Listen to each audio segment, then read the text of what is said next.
Estaba en la librería revisando una pila de clásicos cuando un estadounidense se acercó como si hubiera descubierto un error histórico importante. ¿Dónde está la sección de ficción?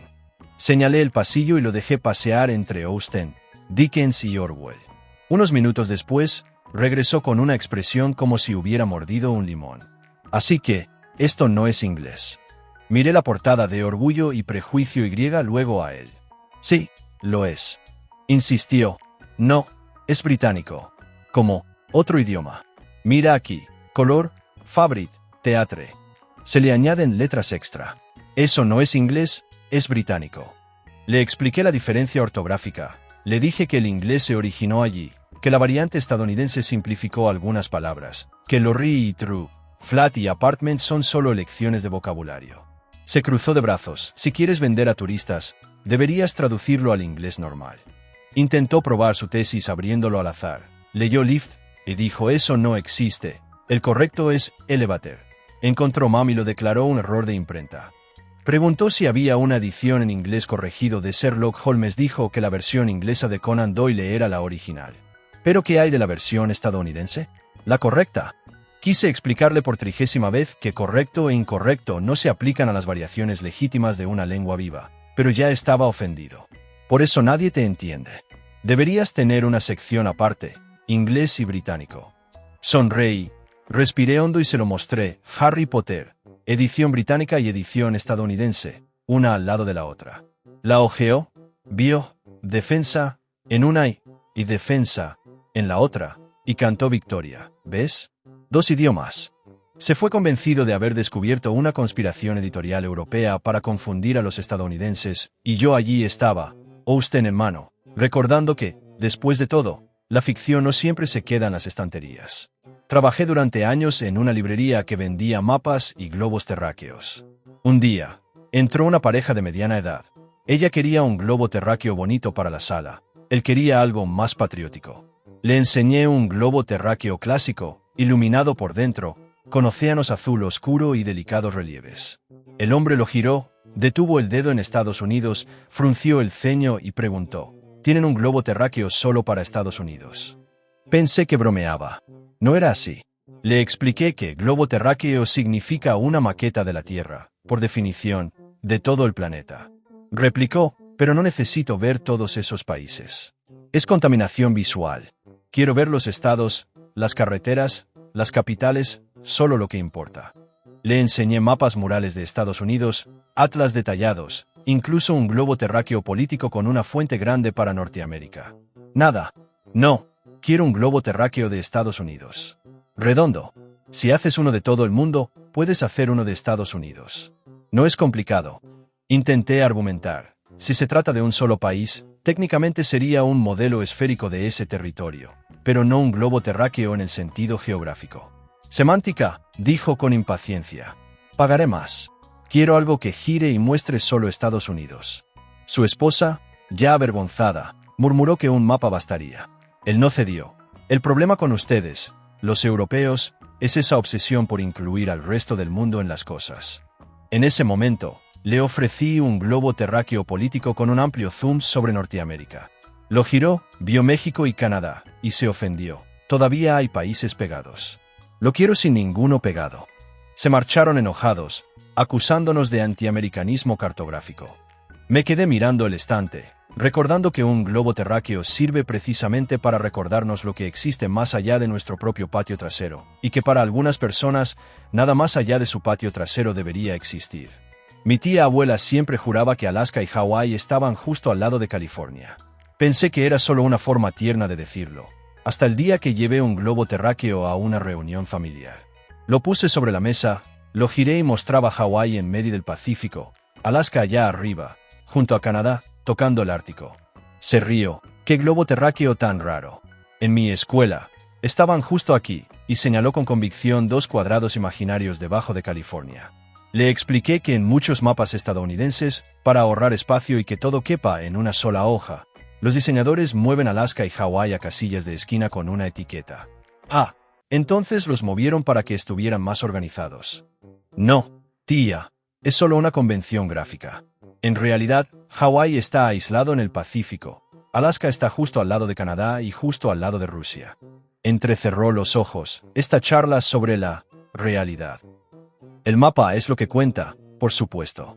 El debate se intensificó. Mi prima dibujó el viaje en avión de Los Ángeles a Honolulu en una servilleta. Le enseñé fotos de nieve en Alaska en pleno verano continental, demostrando que es otra zona horaria. Insistió, si lo ponen en los mapas, es porque están ahí. No engañan a un niño. Un tío intentó conciliar. Es como cuando dibujan el metro recto, pero los túneles no son completamente rectos. ¡Qué comparación tan tonta!, dijo. En mi época, los profesores lo explicaban claramente. Hoy lo complican. Al final, coincidimos en que no estábamos de acuerdo, y ella concluyó con una joya. Si no estuviera aquí al lado, ¿por qué los noticieros muestran el tiempo de Alaska junto al nuestro? Respiré hondo, sonreí y comí un pastel. A veces, la geografía no es inferior a la ignorancia. Es inferior a la comodidad de unos dibujos animados que vimos de niños y que nunca quisimos desaprender. Era azafata en un vuelo largo, de la costa oeste a Auckland. Era medianoche. La cabina estaba a oscuras, las luces de lectura encendidas como luciérnagas. Un pasajero tocó el botón de llamada, hablando en voz baja para no despertar a su esposa. Amigo, ¿puedes pedirle al piloto que vuele un poco más bajo? Mi señal de celular es pésima. Si volamos más cerca de las torres, deberíamos poder regresar. Le expliqué con delicadeza que no hay cobertura de celular en el Pacífico y que, además, el avión opera a una altitud optimizada para la seguridad, el consumo de combustible y las rutas. Insistió, pero solo es cuestión de descender a, no sé, 2000 metros. Necesito enviar unos mensajes. Pagué mucho por este boleto. Le mostré el mapa de ruta, una vasta extensión azul sin tierra a la vista durante horas. ¿Y si no volamos sobre el agua? Rodéala. Sube aquí en Canadá, da la vuelta y quédate cerca de la parte de atrás. Así la señal se activará. Intenté adentrarme en el mundo de las grandes rutas circulares, explicar por qué la ruta curva en un mapa plano es la más corta en la esfera, hablar de corrientes en chorro y separaciones de tráfico. Me miró como si ocultara algo. Entonces, al menos, activa el wifi del avión. Dijo que el servicio estaba disponible, pero que no haría milagros en medio del océano.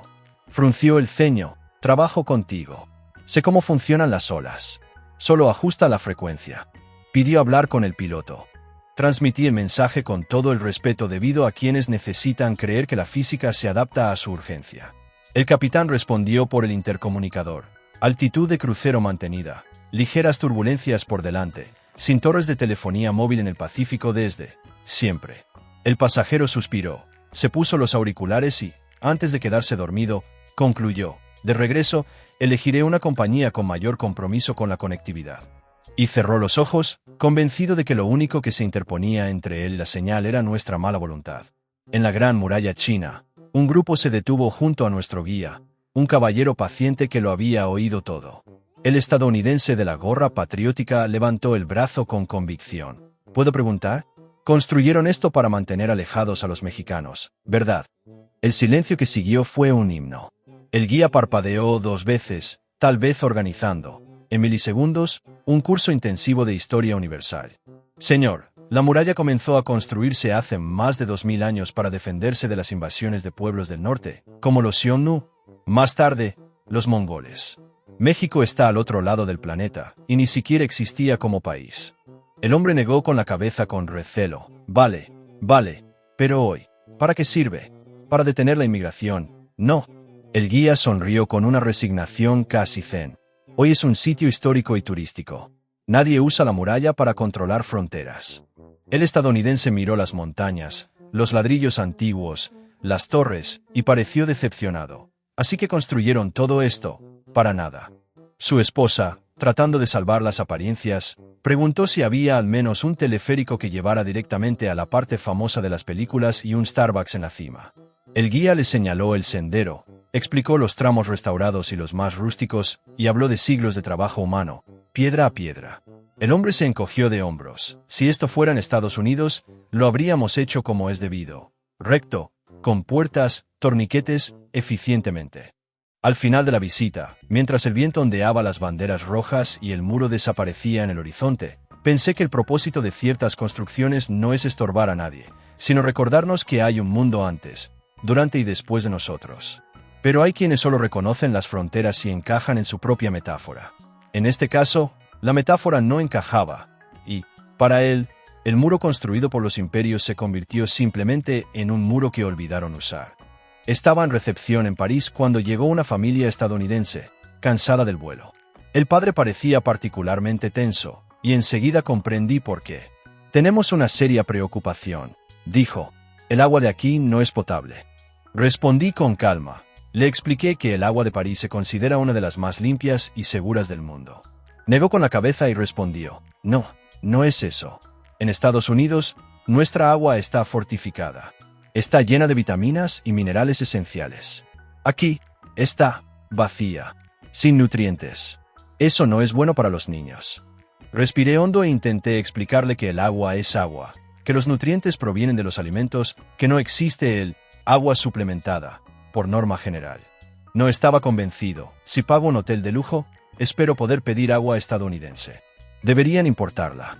Su esposa murmuró que estaba de acuerdo, preocupada por las deficiencias nutricionales de sus hijos. Cuando sugerí que podían comprar botellas de marcas internacionales, se indignó. Esa no es la solución. El gobierno europeo debería pensar más en la salud de la gente. Se marcharon convencidos de que les estaban privando de una necesidad básica. Yo seguía pensando que a veces el lujo no es la habitación elegante ni el champán en la recepción. Es simplemente la capacidad de ver lo obvio sin convertirlo todo en paranoia patriótica. En la Fontana de Trevi, en Roma, presencié una escena que jamás olvidaré. Un turista estadounidense, de pie ante la imponente fuente, preguntó con total seriedad: ¿de dónde viene esta agua? ¿De algún país limpio o es realmente agua italiana? El guía parpadeó asombrado antes de responder: es agua de la ciudad, señor, de cañería y recirculada. El hombre parecía disgustado, como si hubiera descubierto una conspiración sanitaria. ¿Entonces no es importada? ¿De Suiza o algo así? ¿Por qué? Mire, sin ánimo de ofender, pero en Italia no parece importarles mucho la higiene. El guía intentó explicar que el agua no era potable, pero que la fuente era un monumento histórico con su propio sistema. El estadounidense insistió: deberían poner un cartel en inglés advirtiendo que no es potable. Mucha gente podría confundirse. A su lado, ya había al menos 5 carteles, en varios idiomas, incluido el inglés, en letras enormes. No potable él, complacido con el descubrimiento, añadió. En Estados Unidos, esto sería una demanda millonaria. Aquí, hay que arriesgarse. Tiró una moneda al aire y se fue convencido de haber prestado un servicio público. Yo seguía pensando que, al final, ni siquiera necesitaba suerte, solo necesitaba una dosis de realidad. Mi prima es entrenadora personal en Estados Unidos y juraba una y otra vez que había descubierto un truco infalible. Comer una bolsa de patatas fritas y beber una Coca-Cola Zero hacía que las calorías se anularan. Su razonamiento era simple y completamente erróneo. Dieta significa negativo. Es como sumar menos 200 a más 200 y listo, 0 calorías. Le explicamos, intentamos hacer dibujos, le pedimos que consultara la etiqueta de información nutricional. Nada. Creía firmemente que los refrescos light tenían calorías negativas, y por lo tanto, limpiaban la comida. Incluso discutió con un nutricionista en una fiesta familiar, acusándolo de intentar vender un plan de comidas caro, porque no aceptaba el poder anulador de la Coca-Cola. Lo más surrealista fue escuchar la convicción con la que hablaba. Entreno todos los días, conozco el cuerpo humano, sé cómo funciona. En su mente, las leyes de la termodinámica y el metabolismo eran detalles negociables. Lo que importaba era su lógica inventada. La comida basura se volvía saludable con un sorbo frío. Y si insistías en contradecirlo, te tildaban de conspirador contra la ciencia accesible. Una vez atendí a un cliente en una cafetería que, indignado, devolvió su latte. Dijo que estaba mal. Toqué la taza. Estaba caliente, espumosa, en su punto. Le pregunté cuál era el problema. Estos granos son colombianos, ¿verdad? Deberían estar fríos. Los granos colombianos vienen de la sierra, un lugar frío. Los lattes hechos con ellos deben estar tibios. El latte italiano, en cambio, viene de un país cálido y tiene que estar bien caliente. Me quedé impactado. Había creado una teoría pseudocientífica según la cual la temperatura final de la bebida debería corresponder al clima del país de origen del grano. Le expliqué que no funciona así, que el tueste y la preparación determinan la temperatura, no el clima de cultivo. Se rió, compadeciéndose de mí, y dijo: todavía eres joven, no entiendes de café. Yo estudio estas cosas. El problema es que ustedes, los baristas, siguen el manual sin pensar. Él se fue convencido de que traía consigo una sabiduría ancestral, y yo me quedé allí, mirando la máquina de espresso, preguntándome cuántas leyes de la física y la gastronomía ese hombre había logrado reescribir en un solo sorbo. En Dublín, en un pub abarrotado, un estadounidense pidió una Guinness. Se la sirvieron al instante, fresca, cremosa, directamente del barril. Dio un sorbo, hizo una mueca y llamó al camarero. Esto está mal. No sabe la Guinness que bebo en Ohio. El camarero explicó con orgullo. Claro que no, señor. Esto viene directamente de la cervecería, es fresca. Allí se bebe la versión embotellada, exportada. El estadounidense estaba furioso. Esto es una vergüenza. Falta de consistencia de marca. Quiero la importada, la correcta. No esta falsa versión local. Todo el bar estalló en carcajadas contenidas. Pero el hombre permaneció serio, como si tuviera derecho a exigir una Guinness hecha en Para él, la cerveza más auténtica del mundo solo tenía sentido si venía enlatada, cruzando el Atlántico. Se fue quejándose, convencido de que Irlanda no sabía servir su propia cerveza. Y pensé, hay gente que no viaja para ver mundo, solo viaja para redescubrir, en cada rincón, el sabor domesticado de su propia burbuja. Trabajé con un colega que juraba haber descubierto el truco definitivo para aumentar el valor de un coche usado. Su lógica era tan absurda que parecía sacada de una caricatura. Creía que conducir marcha atrás haría que el odómetro se retrasara, reduciendo el kilometraje del vehículo. Pasó un sábado entero en el coche, dando marcha atrás por la entrada, orgulloso de su ingeniería financiera. Cada vez que volvía, decía emocionado, esto me hará ganar unos dólares extra cuando lo venda. Al final del día, miró el salpicadero y casi rompió la llave de la rabia. En lugar de disminuir, el kilometraje había aumentado unos pocos dígitos. Entró en pánico, convencido de que el coche estaba programado para engañar al consumidor y de que los fabricantes habían bloqueado esta función. Ningún argumento técnico le bastó. Para él, el fallo no estaba en la lógica imposible, sino en el coche, que no obedecía a su ingenio. Una vez atendía a un cliente en una tienda de electrónica que quería devolver una laptop nueva. ¿El motivo? Esta computadora no sirve. No tiene conexión a internet propia. Hice pruebas y le mostré que funcionaba perfectamente, conectándose al wifi de la tienda sin problemas. Se irritó. No me refiero a eso. Quiero que también funcione en casa, sola. Es una computadora inalámbrica. Debería generar su propia red. No es para eso que es inalámbrica. Intenté explicarle con calma que inalámbrica significaba no necesitar un cable para conectarse a una red, no que el dispositivo creara magia de la nada. Se cruzó de brazos y dijo, defectuosa. Me están intentando vender un producto incompleto. Un coche ya viene con motor, ¿no? Así que una laptop tiene que venir con internet. Salió de la tienda convencido de que lo habían engañado con una conspiración de la industria tecnológica. Uno de los casos más trágicos y cómicos que he escuchado fue el de un profesor universitario que perdió una década de investigación. Desesperado, llamó al departamento de informática. Mis apuntes, artículos, todo desapareció de la nube. Tras horas de investigación, descubrieron la verdad. Había creado una simple carpeta en su ordenador llamada la nube y lo almacenaba todo allí. Pensó que, con solo el nombre, los archivos se subirían automáticamente a un servidor invisible y seguro. Su disco duro falló y no se hizo ninguna copia de seguridad. Cuando los técnicos intentaron explicarle que nunca había habido sincronización, los acusó. Ustedes, los informáticos, inventan burocracias solo para vender espacio. La nube existe, pero no quieren liberarla. La incredulidad era tan grande que parecía mentira, pero no lo era.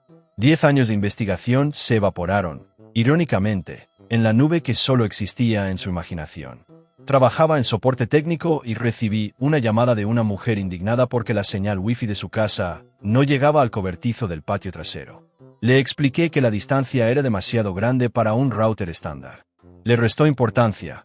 Eres una empresa tecnológica, deberías saber lo básico. El wifi se compone de ondas.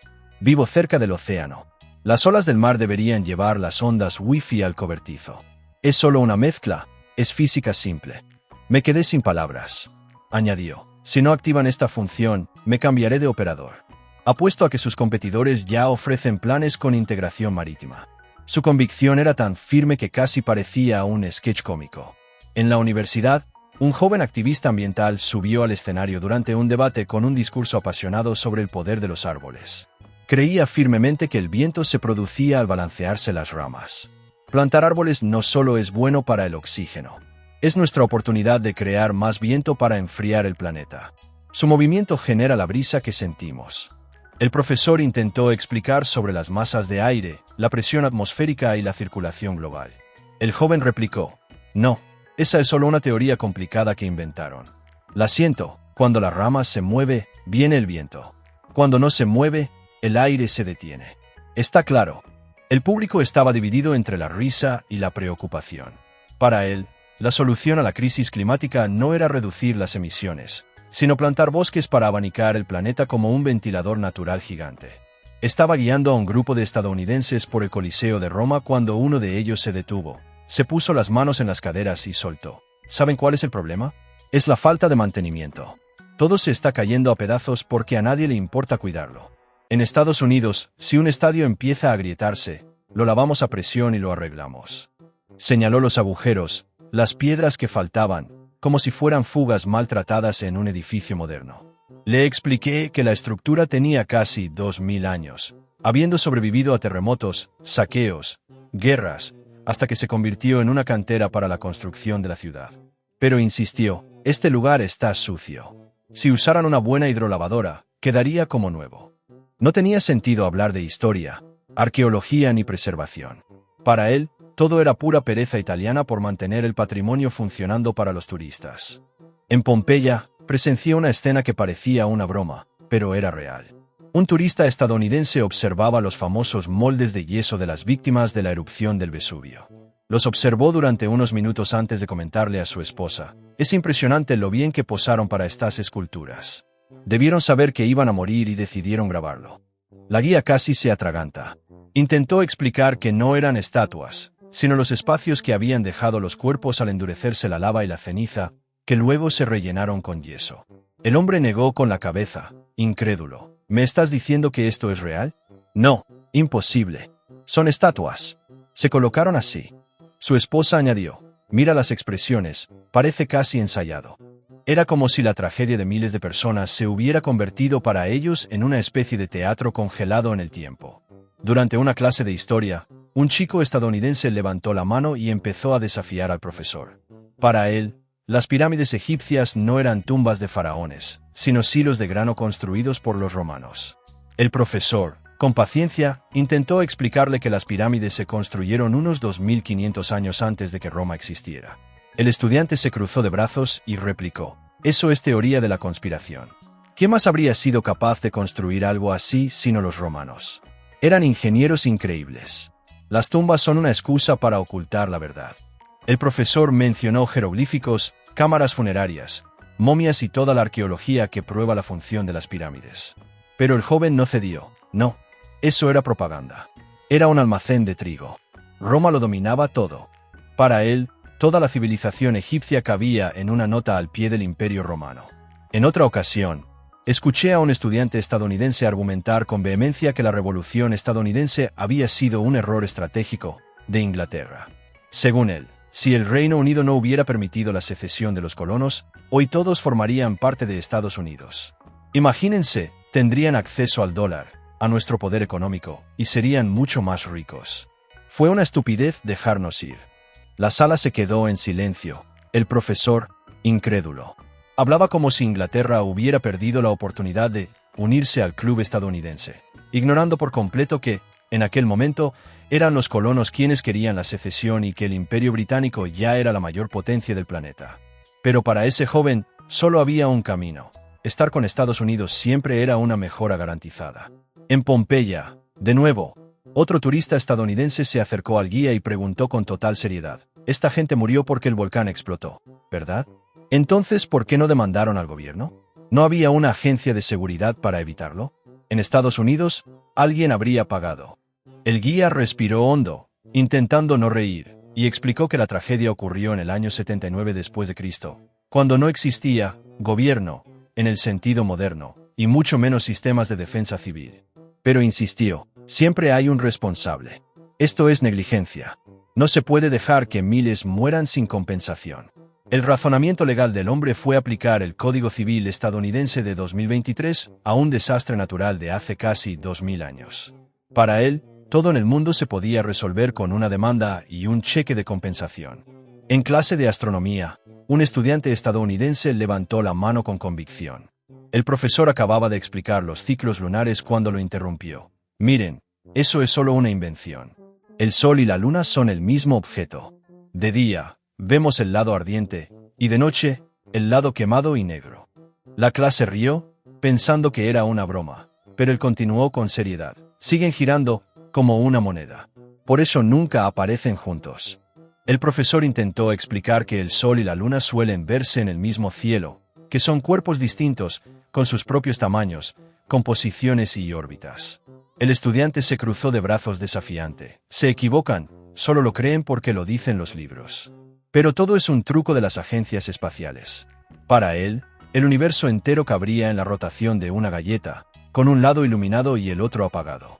En un vuelo transatlántico, una mujer estadounidense comenzó a hablar con el pasajero que iba a su lado, mirando por la ventana. ¿Sabes por qué nos hacen volar tan alto? Para ocultar que la Tierra es plana. Estas ventanas están curvadas a propósito, distorsionando la vista, y luego parece redonda. El hombre a su lado, incrédulo, le preguntó si hablaba en serio. Claro, respondió. Si los aviones volaran más bajo, veríamos el borde. Pero suben más alto para engañar a todos. Es un plan mundial. Cuando la azafata pasó ofreciéndoles bebidas, añadió, y los pilotos son parte de la conspiración. Por eso ninguno de ellos dice la verdad. El pasajero desistió de discutir. La mujer siguió convencida durante el resto del vuelo de que la curvatura del cristal era la prueba definitiva de que toda la ciencia era un engaño. Un guardabosques del Gran Cañón informó que un estadounidense se le acercó enojado después de pasar una hora contemplando el abismo. Pagué mucho por esta visita, y esto no hace nada. Simplemente está ahí. No hay música, ni águilas volando a tiempo, ni rocas cayendo. En Las Vegas, los espectáculos se programan cada 15 minutos. Deberías aprender. El guardabosques, sorprendido, intentó explicar que el Gran Cañón no era un espectáculo creado por el hombre, sino una maravilla geológica de millones de años. El hombre no estaba satisfecho. Esto es explotación. Deberías invertir en atracciones para el público. ¿Dónde está el entretenimiento? Para él, el cañón más grande del planeta no era la naturaleza.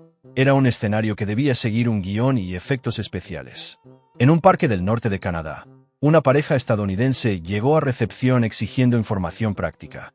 El esposo preguntó con seriedad, ¿a qué hora encienden la aurora boreal esta noche? Solo tenemos una noche aquí, así que debemos planificar en consecuencia. El empleado respondió que era un fenómeno natural, dependiente del clima y las condiciones solares, imposible de garantizar. Pero el hombre se negó. ¿Qué quiere decir? El folleto decía que había luces bailando en el cielo. Si lo anuncia, tiene que entregarlo. Eso es publicidad engañosa. La esposa añadió, debería haber una llave maestra, como en un parque temático. Todo el mundo viaja para verlo, y ustedes no ofrecen el servicio. Se fueron a dormir frustrados, convencidos de que los habían engañado con una mala publicidad. Un estadounidense me dijo una vez con seriedad que el alunizaje había sido un montaje. Su argumento, si fuera cierto, habríamos regresado. ¿Pero por qué no lo hicimos? Porque el estudio fue destruido. La grabación se hizo en un set secreto y luego lo derribaron. Ya no podemos fingir.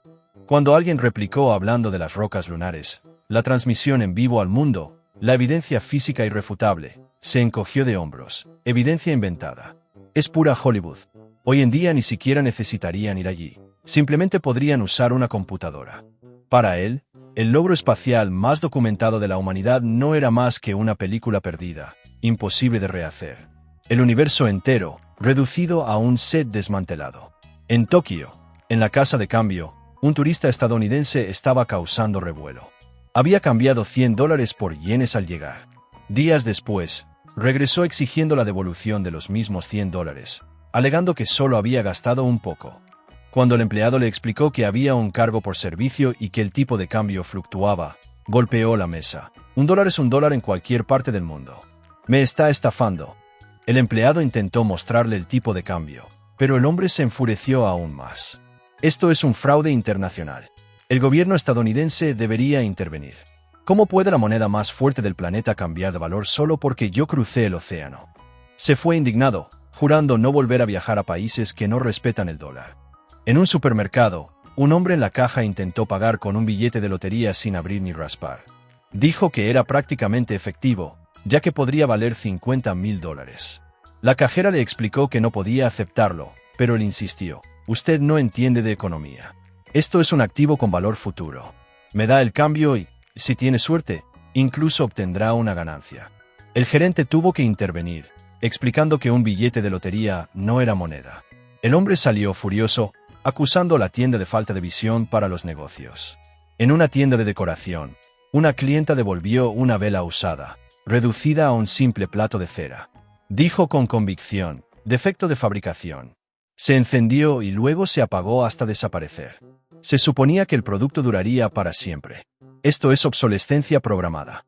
La empleada explicó que el propósito de la vela era precisamente arder e iluminar hasta el final. Ella replicó: «Entonces véndela como desechable». La compré pensando que sería permanente. Esto es publicidad engañosa. Se marchó, prometiendo demandar a la industria fraudulenta de la iluminación. En el Louvre, frente a la multitud reunida para ver la Mona Lisa, un estadounidense se quejó en voz alta a su esposa: «Esto es absurdo. Caminé kilómetros de un cuadro viejo y aburrido a otro solo para llegar aquí. Deberían ponerlo justo en la entrada. Podríamos tomarnos una foto e irnos. Sería mucho más eficiente». Su esposa asintió, frustrada por el viaje. Ninguno de los dos se dio cuenta de que caminar hasta la obra formaba parte de la experiencia museística. Para ellos, el arte era un producto de comida rápida, rápido, práctico y con la garantía de una selfie. En una agencia de alquiler de coches, un cliente estadounidense llamó furioso: «El coche que me dieron está averiado. El depósito está casi vacío». El empleado explicó que los coches no incluían gasolina ilimitada, que era responsabilidad del conductor llenarlo. Al otro lado, silencio. Hasta que el hombre estalló: «¿Qué quiere decir? Ya pagué el alquiler, la gasolina debería estar incluida. ¿Y qué estoy pagando?». No podía aceptar la idea de que la gasolina fuera un gasto aparte. Para él, el alquiler del coche venía como un paquete completo: ruedas, motor y un depósito infinito. Durante un crucero por Alaska, una turista estadounidense pasó todo el viaje frustrada porque no veía pingüinos. En la cena, ya irritada, se quejó a sus compañeros de viaje: «Esto es publicidad engañosa. Si venden hielo, nieve y paisajes helados, entonces tienen que tener pingüinos. ¿Cómo es posible que un lugar tan frío no tenga pingüinos? Es falta de planificación turística». Cuando alguien intentó explicarle que los pingüinos viven en el hemisferio sur, principalmente en la Antártida, se irritó aún más. «Esto no tiene sentido. La Antártida, Alaska, es lo mismo, es hielo y punto. Deben estar ocultándonos los animales para ahorrar dinero». Para ella, la falta de pingüinos no era una cuestión de biología, sino un despiste de marketing. En un safari en Tanzania, un turista estadounidense iba impaciente en el jeep. Después de unos minutos, se volvió hacia el guía y preguntó con seriedad: «¿No vas a llamar a los animales? En el zoológico aparecen enseguida». El guía, confundido, respondió que aquello no era un zoológico, sino la sabana, y que los animales vagaban libremente. Pero el hombre insistió: «Simplemente silba, aplaude, haz alguna señal. Debes tener una forma de llamar a los leones. Al fin y al cabo, pagamos mucho para verlo». Parecía creer que la naturaleza funcionaba como un programa de Disney. En Reykjavik, Islandia, un estadounidense acudió a la recepción de un hotel e hizo una petición inusual. Quería que la aurora boreal se encendiera esa noche, ya que tenía poco tiempo de viaje.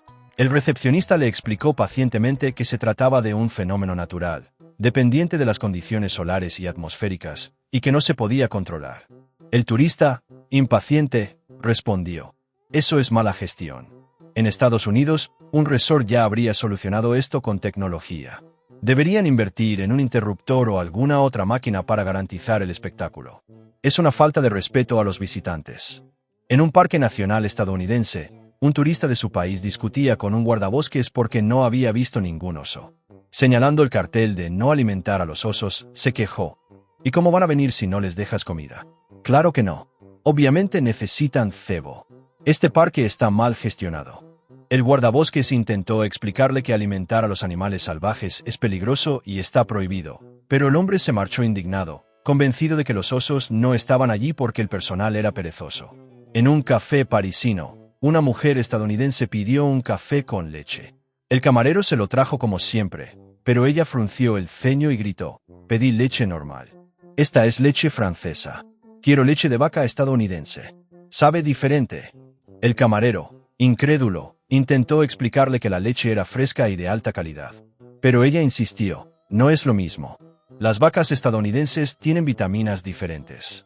Esta leche es extraña, sabe a vacío». Para ella, incluso el ganado necesitaba un pasaporte para ser considerado confiable. En el tren de Ámsterdam a Berlín, una pareja estadounidense discutía a gritos por un mapa turístico. La mujer, emocionada, dijo: «Tengo muchas ganas de llegar a Alemania y ver la Torre Eiffel». Su marido, lleno de convicción, la corrigió: «Cariño, te equivocas.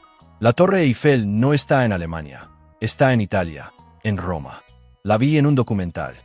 Ambos iniciaron una pelea que duró casi media hora. La mujer, ya irritada, replicó: «Siempre crees que lo sabes todo. Todo el mundo sabe que la Torre Eiffel es el símbolo de la Alemania moderna». El marido, sin ceder, dijo: «No, está en Italia.